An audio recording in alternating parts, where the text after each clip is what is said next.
point, we can actually get to the subject of business today, which is to welcome Rebecca Walker for the talk today. So Rebecca has a fascinating background both in policing, in involvement professionally, which I'm sure she'll share more in terms of her insights that offers, the establishment and ongoing success of the City of London Police Museum, which is a wonderful place. If you've not been, you really should put that on your to-do list for cultural activities in London. And also has a background in language and literature, English language and literature, so I think, is home from home, despite the lack of connections directly with the police that Johnson may have had, certainly with the Second World War and language and literature too. The talk today does celebrate the City of London Police, specifically during the Second World War. I said the house has no connection with the police during the World War, but you may be familiar with the incredible work that was going on in this very building to support the auxiliary fire servicemen, who I'm sure had close ties with the police servicemen at the time, who were using this house as a watchtower during the Second World War. And the little steps you might be familiar with, blocked a little bit by the screen today, were added by the fire servicemen in the Second World War so they could direct their resources, having quite a panoramic view of the city at that point before all the rebuilding and the skyline drastically changed in the post-war period. On a personal note, I'm very excited about this. My husband fairly recently joined the City of London Police as well, so I'm eagerly, both professionally and personally, excited about this talk. Can you join me in welcoming Rebecca?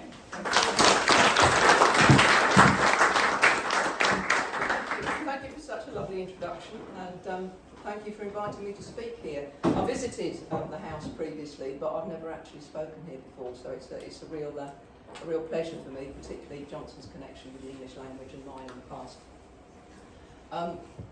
Very brief history of me. I was a police officer for almost 30 years, first in Sussex Police and then transferring to the City of London. I was stationed at Bishopsgate, which I hold a very long-standing affection for, although the building inside is probably not quite what it once was, and various bits of it struggle to operate. And we'll learn a bit more about how special Bishopsgate Police Station is later on. I'm looking predominantly at the City of London Police during World War II and what it was like here in the city as a police officer. But as you can see, it's subtitled Stories from a War Memorial. So, some might say that perhaps rather ambitious structure that I've decided to select for this talk is we're going to be looking at the Forces War Memorial. We're going to have a look at how it's structured, because indeed it does have a structure, what clues it gives us about how the force was organised during the Second World War. And then we're going to look at the stories of some of those whose names are on there, because these were predominantly men who went from this 1 square mile of walking the beat, going off and being involved in some of the biggest incidents of the Second World War. So I'm sure that you're all city stalwarts, but I do speak to people who've never heard of the City of London Police or where the City of London is and get very confused.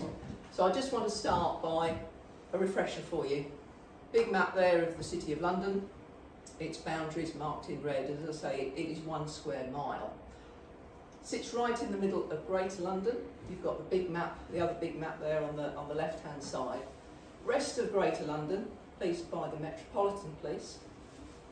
City Police has always, the City of London has always had its own police force, which is the City of London Police. Believe it or not, we're now down to 1 operational police force in the city, the police station in the city. At the time of the Second World War, there were 4 operational stations and 1 headquarters building. You may not be able to see the little law directory down there at the back, but that tells us where those police stations were. The blue splodges on the map also tell us where they were. So up in the north, you had, next to Moorgate, you had Moor Lane Station.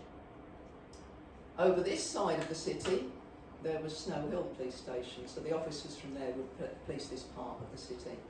Over by Liverpool Street, Bishopsgate Station, which is still there, still a police station. And in the south, down by Mansion House, you had Cloak Lane Station. As I said, only 1 of those is still operational now. Each of those police stations looked after a division, so the city was divided up into 4 divisions, and they were lettered.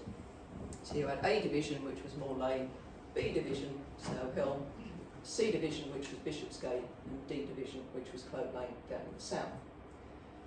If you stumbled across the police officer at that time, you could tell which division he was from by his collar number. So today officers wear shoulder numbers. Back then, because of the way the uniform was, it was on the collar, so they're called collar numbers. Again, you might not quite be able to see from that photograph, but the police officer on the top right, he has the letter B before his number. So that tells us he's from Snow Hill Division.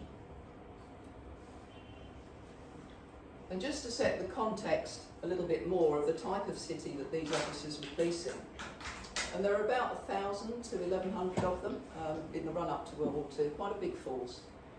Radically different from today's city, I mean radically different. This was still a largely Victorian-built city. You had significant textiles and clothing trades. You can see the textiles are the green, they come down from where the Barbican is and kind of sweep to the south of St Paul's. You've got clothing warehouses over by Houndsditch.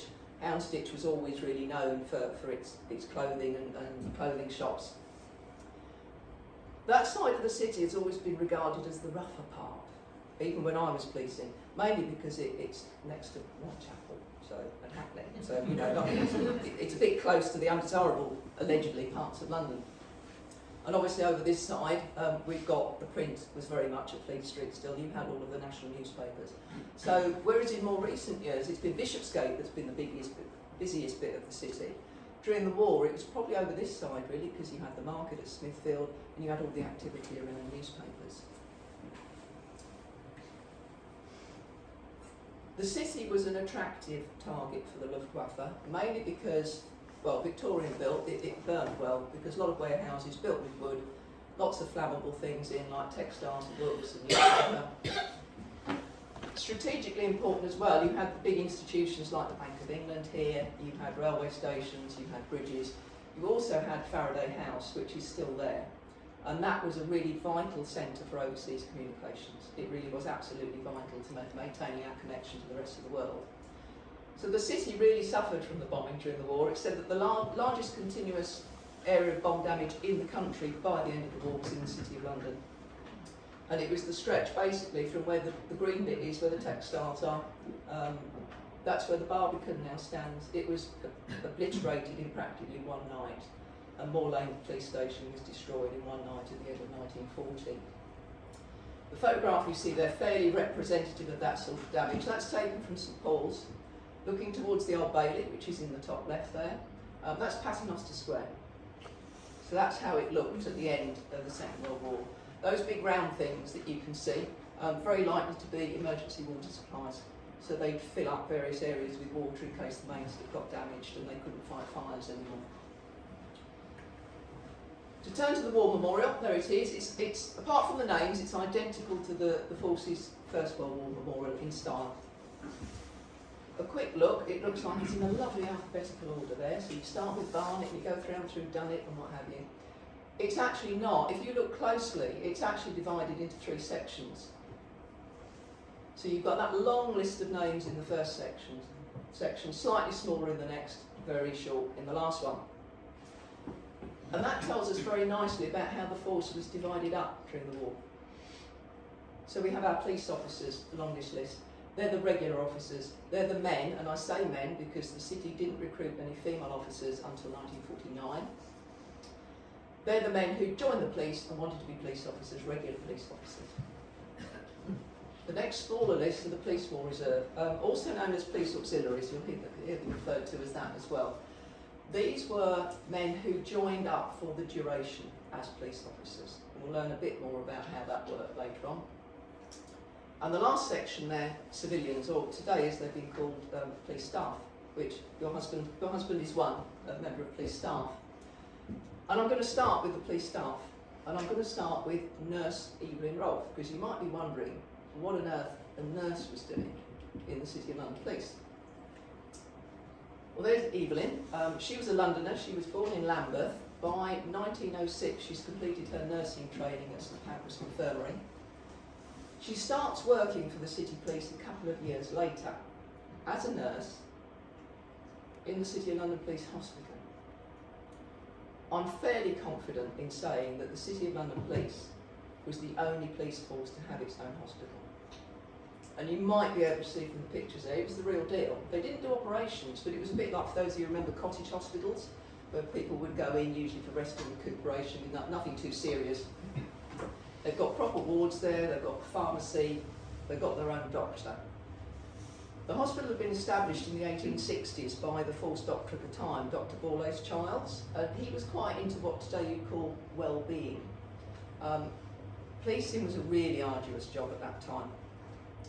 The men would join up, they weren't entitled to any time off, they didn't get any days off.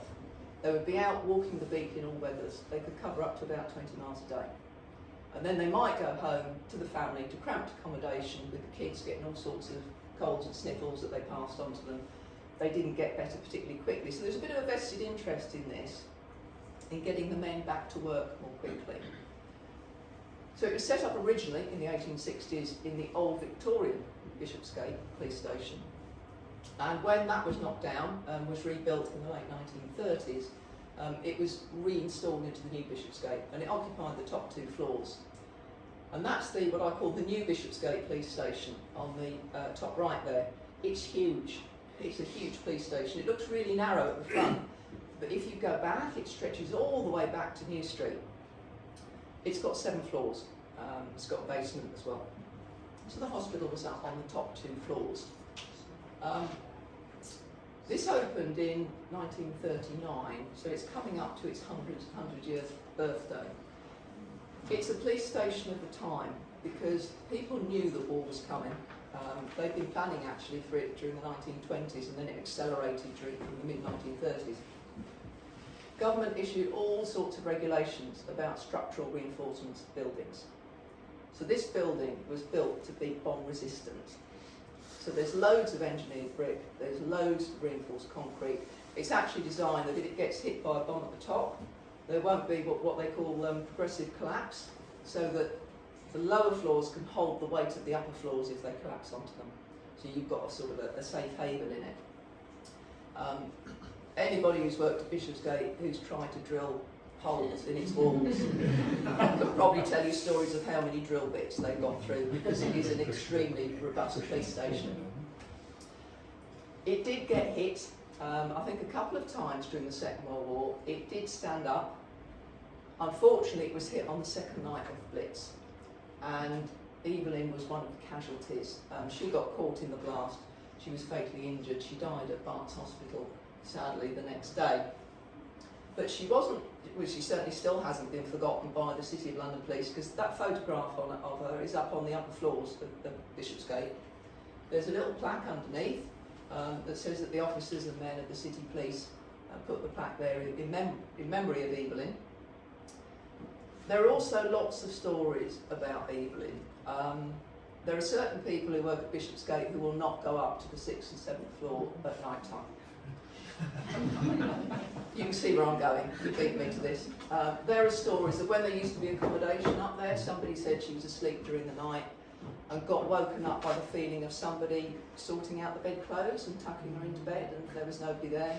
People have seen a figure dressed in grey with glasses wandering along the top corridors of Bishopsgate. So I don't think City Police haven't forgotten Evelyn. Arguably, Evelyn hasn't forgotten the City of London Police either. When Evelyn was injured that night, she was taken to hospital by ambulance. She went to Barts, which leads me very nicely into the next civilian casualty, John Reynolds. Now, in common with lots of police forces, until the ambulance service was formed after the war in London, the police were the ambulance service. And in some county forces, they were also the fire service, so they were triple-hatted. So Victorian times, City Police ran the ambulance service in the city, would take people to hospital on a handcart. We get to the early 1900s, new commissioner goes to the corporation, who hold the purse strings, and says, I'd like a horse-drawn ambulance service. I'd like to get horses, because actually what he also wanted the horses for, he wanted a permanent mounted branch. So he was thinking, I might get, on the excuse of getting this, I might get that. And the corporation didn't really want to spend the money. A couple of years go by, and they changed their mind. So we get to 1907, So 1907, that's quite a long time ago. My maths is bad, but I know it's over 100 years ago. And the corporation said you can't have horses, you can have electric ambulances. So at that time the force acquired a fleet of first 2 ambulances, both electric, and then the third one, stationed at Bishopsgate and then over at Barts Hospital. By the time we get to 1927, they're still using the electric ambulances, but they've seen the light and they get these new petrol engine things. So they swapped to petrol. I say they use them for a good 20 years. And I suspect this is when they get their fleet of 3 new ambulances in 1938, around about that time, because this photograph dates from then. Some of you might recognise the rather dirty dance porch of the Guildhall behind them there. So they're in what is now the Guildhall yard, having their photograph taken. One of the ambulance drivers, a civilian, was called John Reynolds, and the way it worked, he would drive the ambulance, he would have a police officer with him who was well qualified in first aid, so he would deal with all the medical stuff, and John would drive the ambulance. So a professional driver, if you like. The war comes and he joins up. He joins the Royal Navy, and first of all the Navy have him as a sick berth attendant, which I suppose is kind of logical. But he actually ends up as a motor mechanic. He reaches the rank of petty officer, which is quite a high up non-commissioned officer in the Royal Navy. And he goes to, I think, the wonderfully named HMS Dinosaur and learns all about landing craft, because he's assigned to landing craft. Now, I learned a lot about landing craft for this talk, which I honestly wish I'd researched it previously, because my father served in the Navy in the Second War on landing craft, and I never quite understood the sort of boat that he was on. They come in various shapes and sizes, so you can have the landing craft that you kind of see at D-Day, with putting the ramp down at the front, the soldiers go off, but they have the bigger ones that can take tanks and armoured vehicles, and then even bigger ones that they would have sitting off the coast, firing guns. They'd have lots of guns on them, firing at the coastal defences. I think John was on a landing craft very similar to that one there. His landing craft finds itself off Gold Beach on D-Day. Now, landing craft, the benefit of them against the bigger ships is that they have a very shallow draft, so there's not a lot of them below the water, so they can go in much closer to the shoreline. They can go into water that's really not that deep. And they got the job of firing at the coastal defences. So this isn't a nice little standoff in a destroyer several miles from the coast. They're right up, firing at the defences and point blank range. John survives that encounter. And if we move to later that year, so we get into November 1944, the Allies have got part of occupied Europe, where they're trying to beat the Germans back towards Germany. There's an operation to try and free up the approaches to the port of Antwerp, because the Germans still occupy the approaches. And there's going to be an amphibious landing, so they want to land commandos and marines to try and knock the Germans back. So they need landing craft. And John's landing craft is involved in that operation. That one pictured there gets a direct hit, and John's craft goes across to try and help it. It's also hit, they're both set on fire and they explode. And out of all the people that was on John's craft, only one of them survived, and sadly John wasn't one of them. I just want to cover off civilian employees sort of quite quickly here, because today there are quite a few civilian or police staff employees in the force. At this time there are not really that many. The majority stationed at the hospital there, so you've got the nurses, the cleaners, the maid. You have clothing stores, and actually the storekeeper was John's father. He'd worked for the City Police for quite a long time. Those involved on the ambulances and the person driving the prison van. The war brought a sea change for the City Police in terms of civilian staff. I mentioned they didn't recruit female police officers till after the war, but during the war they did recruit women from the Auxiliary Police Corps. So it's the Women's Auxiliary Police Corps. The initials are WAPC. They became known as WOPSs. And it was a title apparently used for female police officers in the city up until about the 1980s. They'd be referred to as WOPSs. These were women who could join the police, but not as police officers, as civilian staff. You had to be aged between 18 and 55. be British born, and they were there to do a lot of the clerical roles, so they would answer the phone, they would deal with any bookkeeping that was needed. And as you can see there, there's one posed nicely next to one of the ambulances, they took on driving the ambulances as well. None of them died during the war, but one did get injured in the bombing one night in 1944. She ended up with some broken ribs and lacerations. So it wasn't a nice desk job. They were actually out there in the thick of it. The force also recruited police war reserve constables as well. So again, this is a new type of person coming into the force.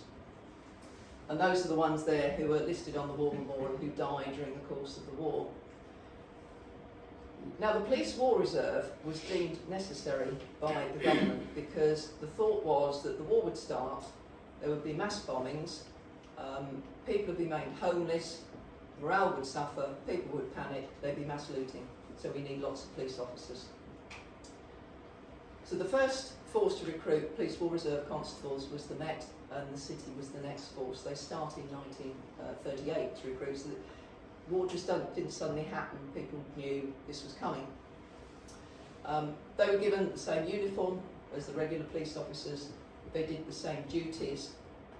But it seems that they probably weren't given an awful lot of training. There was a chief inspector at the time called Cecil Hewitt, who'd been in charge of training before the war.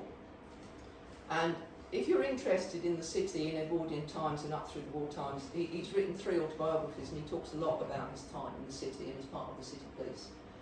And he laments in one of his books about the fact that these men, and they were all men, were put out on the street without a minute's training. And the fact he'd laboured for weeks with regular officers before the war to train them to be police officers. They were just kind of let loose on the city. They were supposed to have 20 hours training before they were let loose. And so what Hewitt did was he wrote the ABC for Special Constables and Police War Reserve, and it basically told them about normal policing jobs, so things like what are your powers of arrest, what's the definition for the offence of theft, to give them some sort of training. But he did fairly, in his book, actually remark upon the fact that nothing ever really seemed to go that wrong. The fact they've not had any training, so he's even more bewildered about why he'd given them all the training before the war, but there we go. And that's a picture of them, I think, on top of Bishopsgate Police Station, I think that was. So that's the War Reserve in about 1941, 1942, or some of the War Reserve. The force could recruit up to 350 to supplement the men that they had. You could join from the age of 30 up to the age of 60. And you can see there, we've mainly got men in the 30s. The chap at the bottom, Albert Ridley, is the oldest, age 46. His job had actually previously been in the city. He was the verger at the Church of St Agnes the Martyr in the city. But the others came from a variety of backgrounds. The most common for the War Reserve nationally, they'd been people who'd been clerks before the war. The next most common was men from the food industry, and that was actually where John George Hurd came from. And there's John Hurd. Police War Reserve, he joins up really quickly. As soon as the city opened up applications for the War Reserve, he's in there, he joins. He's killed at Bank Junction on the 11th of January 1941. They lose him for a couple of days, they're not sure where he is. And so they search his home, he's not at home, and eventually he's identified as one of the 56 casualties that were killed at Bank. So I'm sure you all know Bank Junction, where the Mansion House is, and the Bank of England. What happened on the night of the 10th, 11th of January was a high explosive bomb went right through the middle of the junction. Underneath that junction is the booking hall for Bank Underground, and then you've got the tunnels leading you down, the escalators leading you down into the platform. So a lot of people were sheltering. When a bomb explodes, it creates a blast wave. The blast wave will find the easiest route, and the easiest route was down the escalators and tunnels. And some people here died that night because they actually got blown in front of a tube train that was just coming into the station. I want to say a little bit about the photograph there, because it's from the Cross and Tibbs collection. Now, Cross and Tibbs were 2 City of London police officers, Arthur Cross, Frederick Tibbs, also very talented amateur photographers. And In the run-up to the war, Arthur was appointed as the photographic section, if you like, for the city police. So he would photograph scenes of crime, that sort of thing. Any photographic requirements the force had, Arthur would fulfil them. He was given the job in the run-up to the war of photographing every man in the force for identity purposes. So at one time, there was a collection of like 1,000 photographs. A handful survived now, a handful, it's really sad. But just before the Blitz started, they decided that the bombing's coming, perhaps you need a hand. So Fred Tibbs went and joined Arthur as part of the photographic unit. They anticipated they'd only work together for a few months. They ended up working together for the rest of the war. And their brief was to go out and take pictures of the bomb damage. The Cross and Tibbs collection, as it is now, I suspect there are a lot more photographs at one point, around about 400 pictures. If you want to look at them, they're online at the London Picture Archive, the London Archive, as they're calling themselves now, and also some on the Museum of London site. What I would say, and anybody here who's a family historian, this will resonate, it's always good to go back to the original document, because all you will see online is the photograph. You won't see any of the typescript underneath it. You won't see the nice little bits that have been added in pencil there, where they've actually named who the sapper is down the bottom, written up who the police officers were who were killed. There was Beagles, who also died at Bank Junction that night, and Whitehead. And Fred and Arthur, they were police officers, so they would put these things together into books. They were well used to evidence for court. They put them into books, and you can just see on the top right there, you've got a number that's just been clipped. So they catalogue them all. So these actually all exist in book form, the original book form.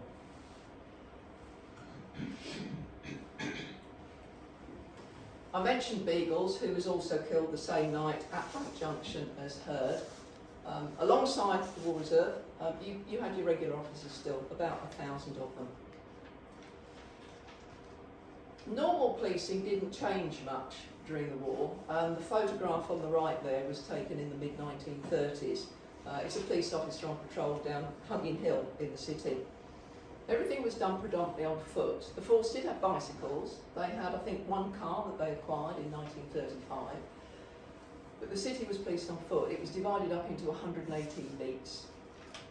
It could be really boring, because at one point the Bank of England beat took 3 minutes to walk around. So you've got 8 hours of walking around. Bank. You can see why some really wanted to join up, can't you? You really can. So they had their normal duties they were doing. They acquired additional duties like the registering of aliens or foreign nationals, keeping an eye on people who might want to smuggle currency in or out, and obviously this is still the financial quarter of London. Control of maps, because we don't want maps getting into the hands of the enemy. That's far too handy for them. So they had those additional duties as well in terms of crime. They learned firefighting. There were fire parties at individual stations in case the stations got bombed and caught fire. And that middle photograph is of city police officers practising in Aldermanbury during the war, practising their firefighting skills. You see the 2 letters at the back there, the E and the W.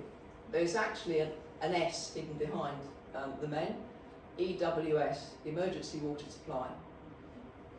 After an horrific raid in the city at the end of December in 1940, when the water ran out because the mains were bombed, decision was taken that any bombed out buildings, we had the basements exposed, they'd concrete them over, they'd fill them with water, and there were emergency water supplies to call on in case that happened again. There's a wonderful photograph, I think it's in the Cross and Tibbs collection, of down by Walbrook, and it looks like an outside swimming pool. It really does, this huge thing, and it's an emergency water supply. Another really big concern at the beginning of the war was not just air raids, but the fact that there would be poison gas. Been a big thing in the First World War, so everybody was issued with their gas mask, and it was part of city police officers' job to make sure that people carried them. The photograph on the left there is of 2 police officers doing a gas test up at Holman. Everything in that picture had a role to play in the event of a gas attack, and I mean everything. So obviously the police officers are there to give the alert with the loudspeaker that they've got. that little post box, you'll never be able to unsee this once I've said it. It's got a face of its own. Can you see its little eyes? Yeah, little smiley mouth. London post boxes during the Second War had a special substance coated on their tops that would change colour in the presence of gas. So that is the significance of that photograph, because I looked at it forever and then I read somebody else who wrote about wartime London and realised why it was not just a nice composition of the picture, there's a reason why it was taken next to that postbox. So that's the third component. You've got your regular officers still working on the home front. But they did join up, despite the fact that policing was a reserved occupation, which meant that police officers couldn't be conscripted. And it was actually made really, really difficult for police officers to leave. There was legislation put in place that they could only resign under certain circumstances.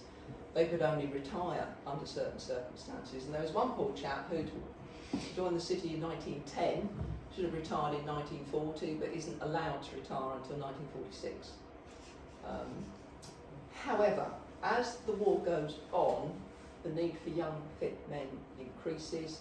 Where do you have a pool of young, fit men? So by the end of the war, those are the sorts of numbers of officers who've joined up. It's just under 300. So you're looking at, my maths is poor, 25% of the force, perhaps a little bit less than that. Lots of them join the army. Lots of them join the RAF. A few others, Royal Navy, a few, Royal Marines, Merchant Navy. Civil affairs is a thing that really comes towards the end of the war when it's becoming apparent that the Allies will win, and they recognise the fact they will need to set up government and administrative functions over in Germany. So they need people experienced in various aspects of civil affairs like policing. So you find the city contributing police officers to government over in Germany. Now these figures are small, but they kind of give you an idea of how many served and how many didn't come back. My advice to you, if war comes again, you're probably safest in the Royal Navy.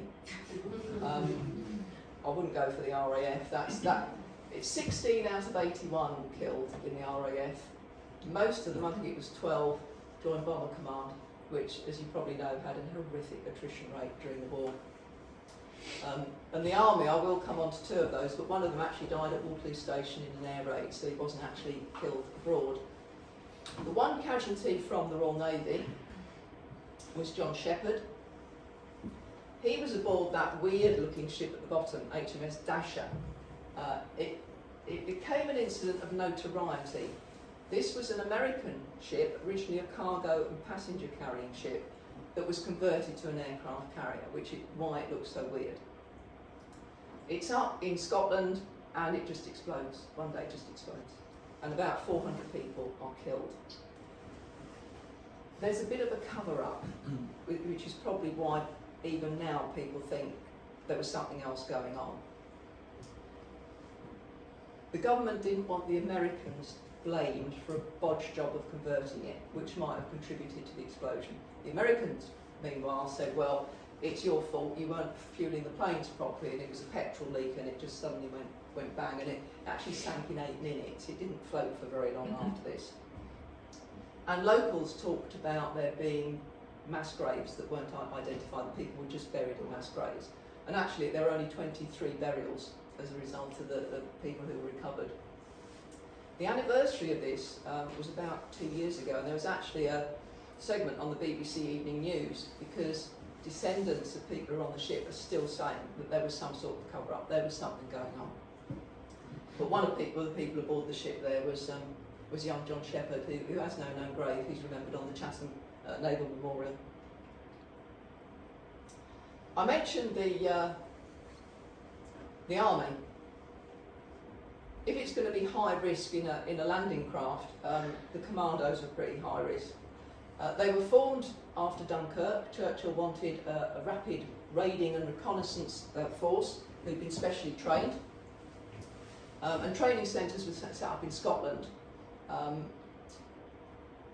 Police officers were targeted. There were actually police intakes at these training centres, because again they're looking at fit young men capable of doing this sort of work in the army, and they go up to Scotland and they're trained in all sorts, small arms handling, close quarter combat, climbing up cliffs and that sort of thing. 2 city officers join up. Charles Roberts, who's in 6th Commando, and that's Charles at the top there. He was a bit of a boy when he was younger, was Charles. That newspaper article, headed Pimlico Boys in Trouble, it's a long report on a court case where Charles and his friend had decided to take somebody else's car for a bit of a joyride when they were younger. They got stopped by police, they'd spun them a yarn, so they'd lied to police, and then they'd run away. So I'm not sure that perhaps not qualities you'd expect in the police officer when he grows up. He obviously moves on, does Charles, and he joins the force in 1939, as does the chap at the bottom, John Tanner. He joins 9 Commando, and there's a rather lovely picture in there, training up in Wales as commandos. They're really unlucky, these guys. They're the last 2 in the city police to be killed. They're killed about 3 weeks before the war ends. John's in Italy. He's the front working their way up through Italy. He gets killed in a battle there. Charles Roberts is just crossing into Germany. They've got as far as the River Aller in Germany, and he gets killed. So the last 2 casualties of the City of London Police, and both commandos, but at the forefront of any assault, so really high risk. But the Royal Air Force was even higher risk. Just a reminder on the top left of the numbers and the survival rates there.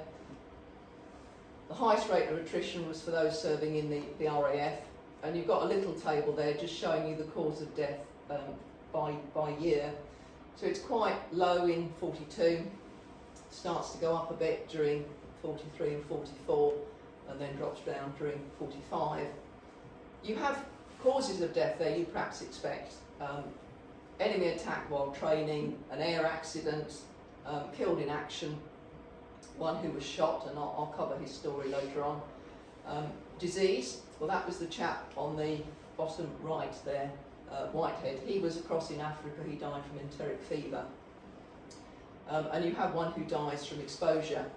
I'll just mention Donald Grant there on the bottom left. He was a navigator on a bomber, coming back from a mission, gets shot down by a night fighter, plane explodes, and such is the force of the impact when it hits the ground, the engines are actually buried in the ground afterwards, and of the 7 crew on board, only 2 bodies recovered. Donald's unfortunately wasn't. But to move on to the chap who died from exposure, and this became one of the most notorious incidents of the war, as I discovered when I was researching it. Edward Kay, native of Liverpool, as is often the case with city men, applies to the Metropolitan Police first, who don't have any vacancies. So he joins the city in 1933. Really well liked in the city, apparently, very well respected, very much a steady Edward, you could rely on him. The government in early 1941 actively encourages police officers to be released from forces to join the RAF, provided they volunteer to be aircrew, which might account for this high attrition rate we've got amongst RAF from the force. And Edward had actually been training in South Africa, because a lot of aircrew was sent abroad to Canada or South Africa or Rhodesia to train. And he was coming back from his training on board a ship called the Laconia. And the Laconia had been a very prestigious Cunard liner before the war. I mean, really nice. People would go on nice cruises. And it had been converted to a troop carrier. And it sails from South Africa, very probably on its way back home, when it's intercepted by a U-boat, and the ship starts to sink. The U-boat captain surfaces and starts a rescue mission, and he also calls in other U-boats from around the area to help with this rescue mission. Whether he's swayed by the fact that Laconia is also carrying some Italian prisoners of war, I'm not sure. But it really is a remarkable incident, because he does broadcast to Allied forces. He says, "I'm conducting this rescue mission, please do not attack me." As luck would have it, there was another city police officer on board, a chap called Middleton, and it's because of Middleton we know more detail about what happened, because the city police used to issue a newsletter from about 1943 to its officers. And the small piece of text there says that Middleton is unlikely to forget this war. The ship bringing him back from overseas RAF training was torpedoed hundreds of miles off the West African coast. After hours spent either in a water or on a raft, he and others were taken aboard the U-boat which had made the attack, and to their surprise were given hot soup, bread and cigarettes. They were then distributed amongst a score of lifeboats filled with survivors from their own ship, awaiting the arrival of a French cruiser summoned by radio. At that point, Middleton's crew, they decide to run for land, but they get interrupted by the French cruiser, which is part of the Vichy French, who basically defected to the Germans. They get picked up and he's interned at Casablanca before the Americans land in North Africa and liberate them. Kay's lifeboat crew decided to do the same, but they didn't make land. It says, unhappily, they lost their bearings, they didn't make land for several weeks, and it's believed that Kay was amongst those who died from exposure and exhaustion. Kay was very highly regarded by everyone, and to everyone his death is a great loss. If you are a family historian and you do have ancestors who were serving in the police about this time and may have joined the military, it's worth having a look to see if the force that they were in published any of these newsletters, because quite a few did. What they would do, men who were posted abroad would write to their respective stations. The editors from each station would take bits out of their letters, and this was a 4-page newspaper that was published every month, that the men at home could see, but would also be posted out to those in the forces, so they could keep track of what was going on. Very name-rich sources, and give you lots of little inside views as to what's happening abroad and what the men are involved in. One man who did get through his training and made it through to Bomber Command was William Cragg, or Ginger Cragg. He's the chap standing on the left-hand side there. He'd left school, he'd served in the army first, he was in the Household Cavalry, and then he joins the City of London Police. And when police officers are allowed to join the Air Force, he's one of the first to volunteer.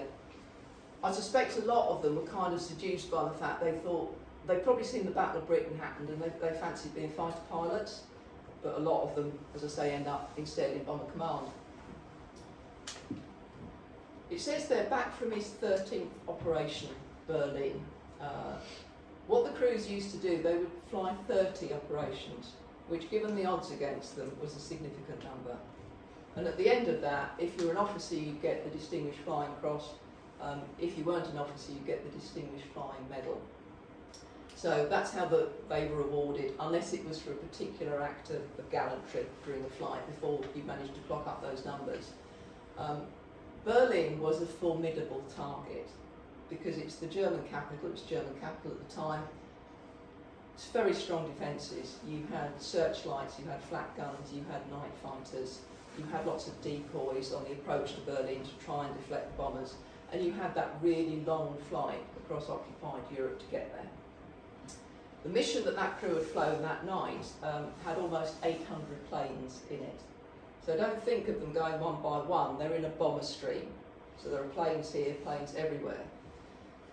They'd flown in a Sterling bomber.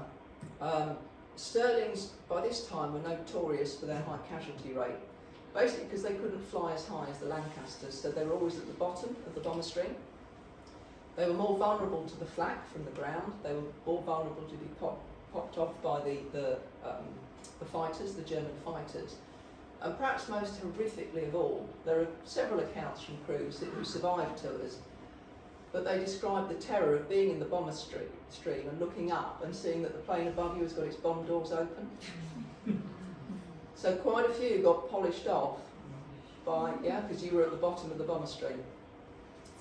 Actually, after this raid, it was decided, Bomber Harris, who was in charge of Bomber Command, decided that Sterling shouldn't be sent on bombing missions anymore.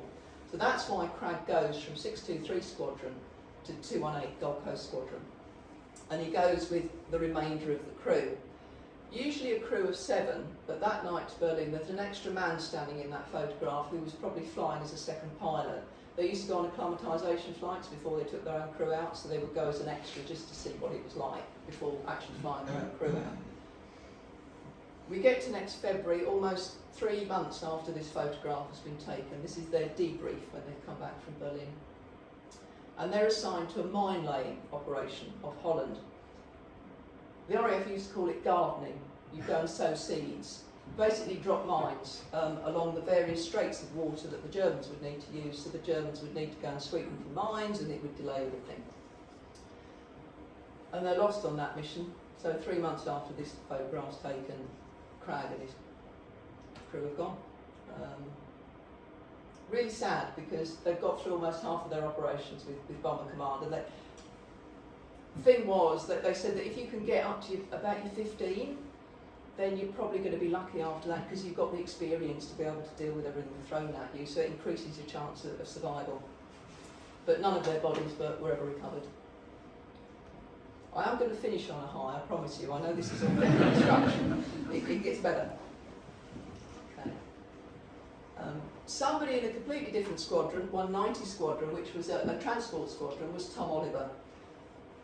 He must have been a really interesting chap, because he first serves in the Metropolitan Police for a couple of years, and then gets it in his head he wants to go to Norfolk and serve in Norfolk, which is totally different from an urban area like London. You know, rural, big expanses, not many people.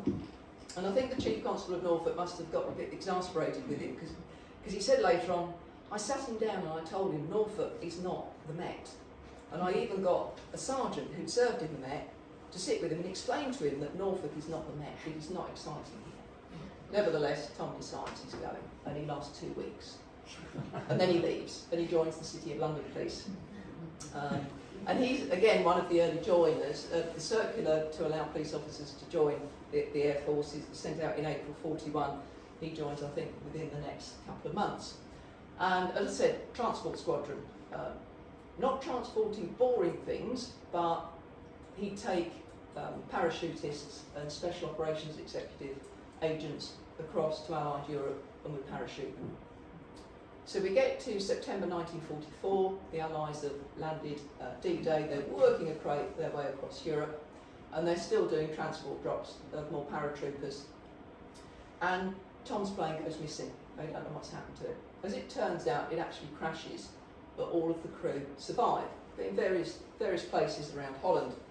As luck would have it, aboard the flight was a reporter from the Telegraph, who later says, I must be the only reporter in the whole world who crashed on his first flight with the RAF. But he wrote a little article in the Daily Telegraph about what had happened when they were behind Allied lines for 4 days, behind German lines for 4 days. And he describes how they're walking across open countryside, they get together with the resistance, they're trying to help them.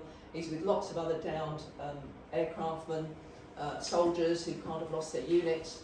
They get shot at by German snipers, they keep having to dodge the German patrols.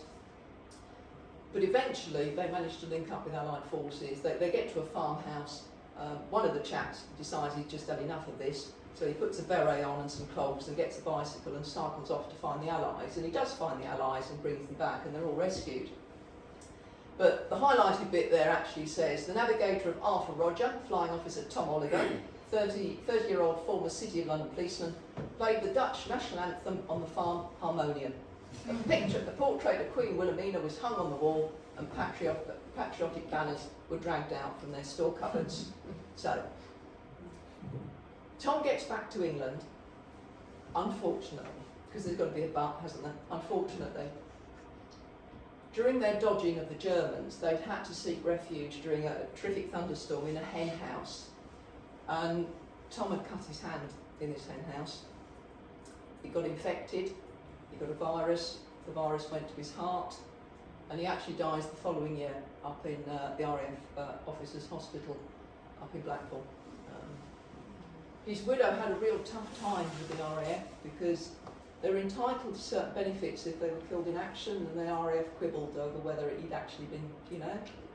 She did win out on the end, but she's not only lost Tom and been left with the children, she's then having to fight the authorities to get money that she probably is more than entitled to.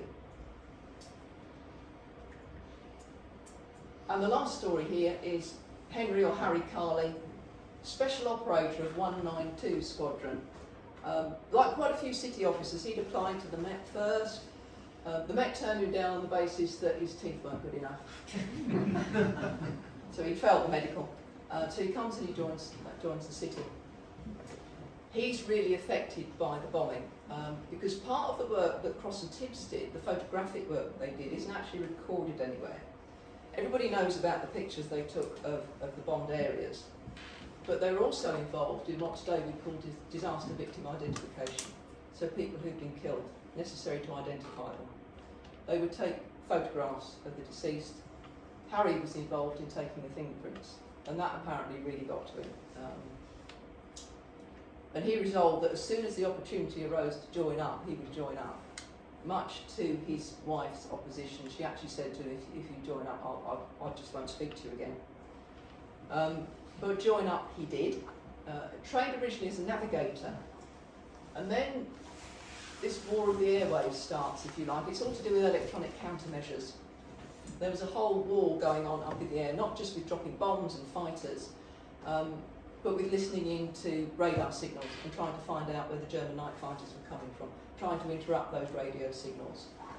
There was even apparently a radio station on the Kent coast somewhere that would listen in with the frequencies provided by men like Harry to the German air control directing the night fighters, and they would relay instructions in German, trying to confuse the night fighters as to which is the real. And then the Germans got wise to this, so they started to employ women to do the air control. So the British started to employ women. And then the Germans thought, so they started to use music. They would broadcast various bits of music to give the night fighters instructions. But Harry was also involved in relaying instructions to the night fighters to try and confuse them. He'd learnt German at school, so he was a German speaker. And with him, we're getting again towards the end of the war. This is the last knockings at the end of the war. And they're coming back from a mission, and the plane is badly damaged, and the pilot says, bail out. Some of the crew, including Harry, they do bail out. The pilot subsequently lands safely in Allied territory. But by now, Harry's somewhere in Germany. He initially thinks he's going to try and walk somewhere safe where he knows the Allies are, but gets a touch of a second and goes to a farmhouse and speaks to the people there and looks at a map. And he says, no, it's too far for me to go. Can you phone the police for them to come and get me? So they make the phone call, but it's not the police who come to get him, it's the Gestapo. By this time, there's talk that various executive orders have gone out, that the RAF are really not popular in Germany because you think Dresden, you think of all the mass bombings that have gone on, and that there's a suggestion that an order was given, we don't really want RAF people as prisoners of war, thank you, just deal with them. So he's driven off in a car by 3 members of the Gestapo, and stories kind of vary afterwards, there are always different stories. The car develops a fault, goes off the main road and parks up, and Harry is shot. Now his wife, who was so against him joining up, wasn't content with the explanation she was getting, so she badgered the authorities to investigate it properly. And they did actually end up being a war crime trial in Hamburg after the war of those 3 men, Hellwig, Kellerman, I can't read the bottom, Henkel. Hellwig was the one that shot him. Described, they've got some lovely pen pictures on the file, and he's described as a fanatical Nazi who would do anything for the regime. And their story goes, yeah, the car broke down, we were fixing the tyre, and Carly tried to escape, so I shot him. Other stories are he was just summarily executed by his captors at that point. But yeah, not a good story. And he was another one who left behind a wife and a couple of children. But it's interesting the breadth of roles that these city officers, say, walking around the bank beat for, take you 3 minutes each time, and suddenly they're plunged into all this training. It shows you how capable these men were. And just on the final slide is a bit of an overview. Yes, some police officers didn't come back, quite a few did, probably largely to do with some of the roles that they were involved in. So you can see there quite a few served in the military police, some went off to headquarters staff, public safety. We've already learnt that it was best to be in the Royal Navy, so we've got quite a few there on the King George, the Royal Marines, and on duty at Potsdam, which was the big conference between the Allied leaders. And I want to feel on a positive, a man who really cheated the odds here from City Police. This chap here, Dominic Kelly, He was born in Southern Ireland at a time when it was part of Britain. His father was a member of the IRA, allegedly murdered by the Black and Tans. And I think when he's quite young, Dominic goes to live in France, and he grows up in France, becomes a school teacher, becomes a bit disenchanted with school teaching, and returns to England. Joins the Met, then joins City Police. Because he's a fluent French speaker, he's soon, I think, headhunted. They're looking for people for the army and for the commandos. He's headhunted for the Special Operations Executive, which was the secret organisation who would, members would be parachuted into occupied Europe, would link up with the resistance, would engage in guerrilla activities to disrupt the Germans, and also would relay intelligence back through wireless operators. And a wireless operator was the riskiest job. At one point, your life expectancy in occupied Europe was about 2 weeks, because the Germans would be going. Some of you remember the old television detector vans when they used to go around? The Germans would do that, looking for transmissions to see who's transmitting and try and catch the wireless operators. And Kelly was a wireless operator. He trained another wireless operator while he was in France before he was asked to wend his way back down through occupied Europe to Spain to test out a new escape route. He survives the war. He doesn't return to City Police because I think he's seen the grass is greener. I mean, you know, how exciting must it have been to be an SOE operative and then to be given the opportunity of staying with military intelligence. And so I finished on an up. I did promise you an up after all the death and destruction beforehand. So thank you all very much for listening.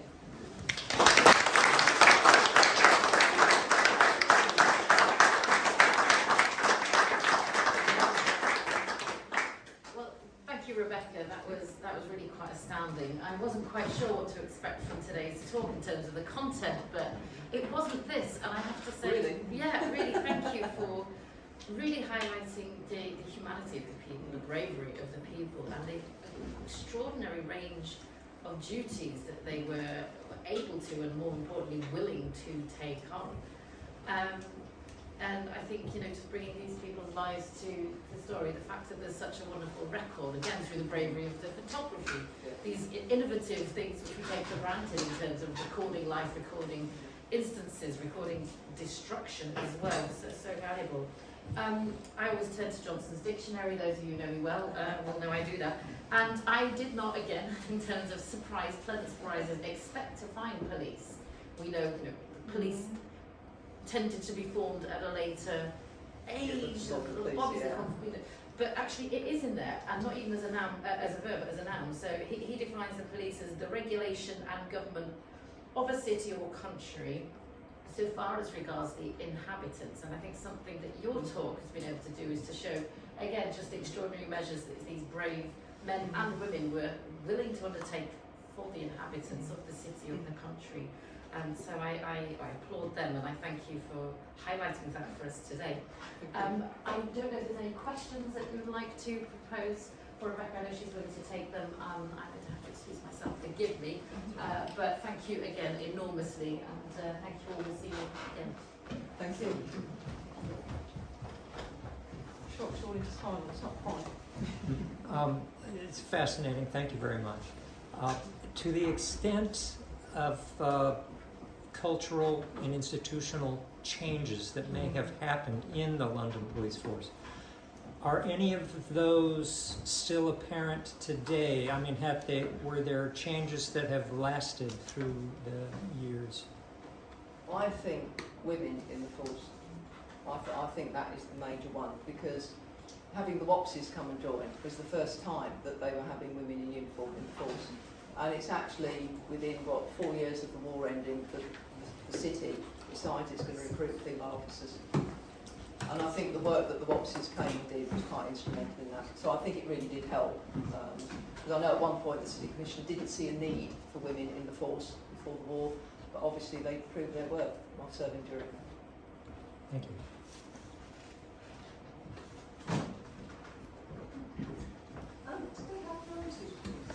That's an interesting question. Did they have mounted police? They had horses. They had a mounted branch, but the mounted branch doesn't seem to have been staffed during the war.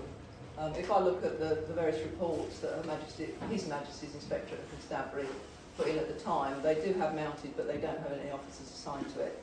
But their horses were at the Green Yard, which is roughly where the Guildhall School of Music is now. It's in Whitecross Street, and they were stabled there with the Lord Mayor's horses. They get bombed out, and they move temporarily to the Whitbread premises, which is up in Chiswell Street. So they go to the Shire horses, and I say temporarily, they didn't move out until I think it was 1966 when Wood Street Police Station was opened, which had its own stables. They stayed there till then. So they didn't seem to be operational, but they still had horses.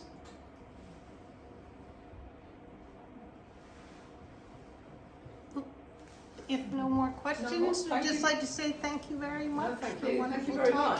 much.